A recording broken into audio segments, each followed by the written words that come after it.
We're looking at false teachers, and Jude says these false teachers are godless, and they do two basic things.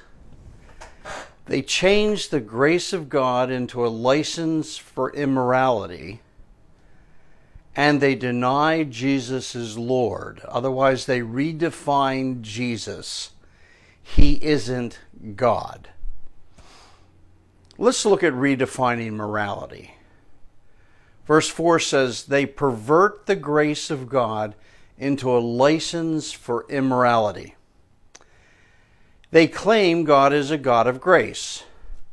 And because grace abounds where sin abounds, they begin saying, well, sex outside of marriage is wrong, but God is a God of grace, so let's not make such a big thing about it. Then they say the practice of homosexuality is frowned on in the Bible, but God is a God of grace, so don't make a big deal about it. Then they support their statement by saying David and Jonathan were gay. David loved Jonathan more than he loved his own life. And they say homosexuality outside of marriage is a sin. So then they promote same-sex marriages. Then they enter into their denominations and begin to bring about resolutions that would make it all right to ordain practicing homosexuals. The false teacher is always going to the side of sin. In verse 8, the apostate false teacher defiles their own flesh. The word for defile means to stain, like dyeing clothing. It means polluted. It means corrupt. The defiling has to do with sexual sin. Apostate false teachers are inevitably immoral. It may not be publicly visible, but they cover it up as long as they can.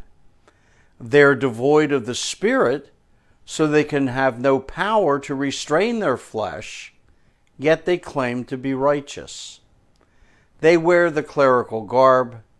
They take the title of minister or priest or bishop or preacher or rabbi, whatever. But they love lust, they love darkness, they are soiled and unrepentant. And we wonder why so many ministers fall morally, why so many priests violate young boys, why so many television evangelists are caught in homosexual relationships. We're shocked when pastors are arrested because they have child pornography on their computers. It all starts because they see God's grace as a license to sin. They basically think, I'll sin, then I'll confess. But they don't repent, and they keep sinning. And they keep doing it until they no longer see it as sin. But please listen.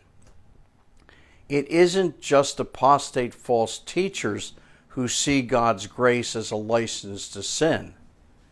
It has been infecting the true followers of Christ and causing people in our churches who love Jesus to turn their light out and not shine in the darkness. Remember, the moral standard of God was once and for all delivered to the church, and it hasn't changed. There is no new morality.